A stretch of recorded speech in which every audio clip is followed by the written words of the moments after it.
మేడ్చల్ కలెక్టరేట్లో ఏసీబీ సోదాలు. మేడ్చల్ జిల్లా కలెక్టరేట్లోని కోఆపరేటివ్ డిపార్ట్మెంట్లో ఏసీబీ అధికారులు తనిఖీలు చేస్తున్నారు. అసిస్టెంట్ రిజిస్టర్ గా విధులు నిర్వహిస్తున్న బి శ్రీనివాసరాజు ₹1,00,000 లంచం తీసుకుంటుండగా పట్టుబడ్డాడు. దీంతో జిల్లా కలెక్టరేట్ భవన సముదాయంలోని జిల్లా సహకార అధికారి కార్యాలయానికి అతడిని తరలించి తనిఖీలు నిర్వహిస్తున్నారు.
శశంకర్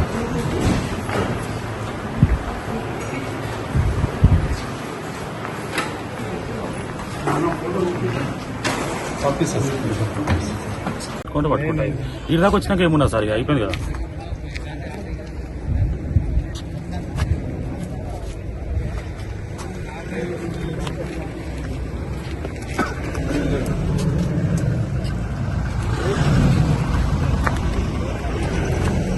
ఇక్కడ చూడండి.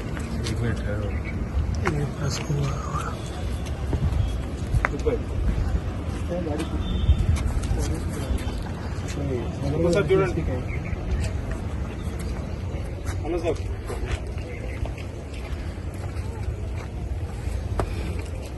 ఎంత తీసినా అంతే ఉంటుంది.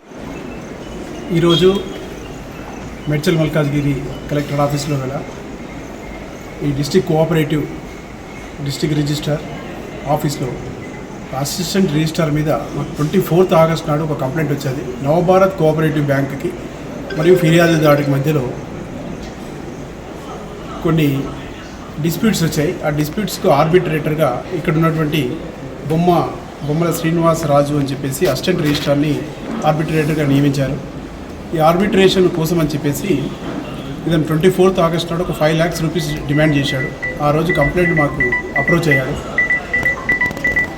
అయితే ఆ $5 lakhs ఇవ్వలేను అని చెప్పేసి ఈ దాదాపు ఒక 1 week నుంచి ఫిర్యాదుదారు ఇక్కడ తిరుగుతున్నాడు.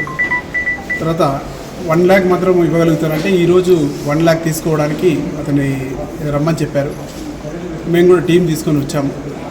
వచ్చాక కింద పార్కింగ్లో ఈ అక్యూజ్డ్ ఆఫీసర్ సస్పెక్టెడ్ ఆఫీసర్ ఉన్నారు, శ్రీనివాసరాజు గారి కారు ఉంది, స్విఫ్ట్ కారు. ఆ కారు చూపించేసి కిందికి పంపించాడు. ₹1 lakh ఈ మధ్యలో కేసెస్ ఎక్కువ అవుతున్నాయి, ఏసీబీ కేసెస్ రైడ్స్ అవుతున్నాయి, పట్టుకుంటున్నారని చెప్పేసి కార్లో మనీ పెట్టమని చెప్పాడు. ఇక్కడ నుంచే ఈ బాల్కనీ నుంచి నిలబడేసి అతని కీ చైన్ యూజ్ చేసి అన్లాక్ చేశాడు. కంప్లైంట్ అక్కడ కిందికి వెళ్ళేసి మేము కూడా టీం అక్కడ పక్కనే ఉన్నాం, కార్ పక్కనే. కార్లో ఫ్రంట్లో ఉన్న డిక్కీలో మనీ $1 lakh పెట్టాక మళ్ళీ ఇతను లాక్ చేసుకున్నాడు. ఇక్కడ నుంచే చేసుకున్నాక ఇమీడియట్లీ మేము టీంతో సహా వచ్చేసి ఇతన్ని అరెస్ట్ చేసాం, పట్టుకొని కిందికి వెళ్ళి కారు ఎక్కడుంది అని అంటే కారు కింద ఉందని చెప్పాడు. ఎవరి పేరు మీద ఉంది? కారు వాళ్ళ అబ్బాయి పేరు మీద ఉందని చెప్పాడు. కిందికి వెళ్ళాము, కారు వీడియోగ్రఫీ తీస్తూ ఇద్దరు మీడియేటర్స్ కూడా సమక్షంలో కారు ఓపెన్ చేయించాము. డిక్కీలో ₹1 lakh ఉన్నాయి. తర్వాత టెస్ట్ కూడా ఫినాప్థలిన్ టెస్ట్ కూడా కెమికల్ టెస్ట్ చేయించాము. కాకపోతే ఇతని చేతులతో ముట్టుకోలేదు కాబట్టి ఇతని చేతులకి ఏం రాలేదు. కారు డిక్కీలో కొన్ని పేపర్స్ ఉన్నాయి, ఆ పేపర్స్ మీద క్యాష్ పెట్టించాడు. ఆ పేపర్కు ఫినాప్థలిన్ టెస్ట్ చేస్తే కలర్ వచ్చేది. ఆ 3 బాటిల్స్ కూడా ఇక్కడ పెట్టాము. ₹1 lakh కూడా రికవరీ చేసాము. ఈరోజు నైట్ వరకు కోర్టులో ప్రొడ్యూస్ చేస్తాం. మరి కారు సీజ్ చేస్తాం. ఇంకా ఎంక్వైరీ చేస్తున్నాము. ₹1 lakh ఇంకా ఉన్నారా? ఇంతకు ముందు ఎప్పుడు రాలేదు ఆరోపణలు. ఫస్ట్ టైం కోఆపరేటివ్ డిపార్ట్మెంట్ కూడా ఫస్ట్ టైం వచ్చాం.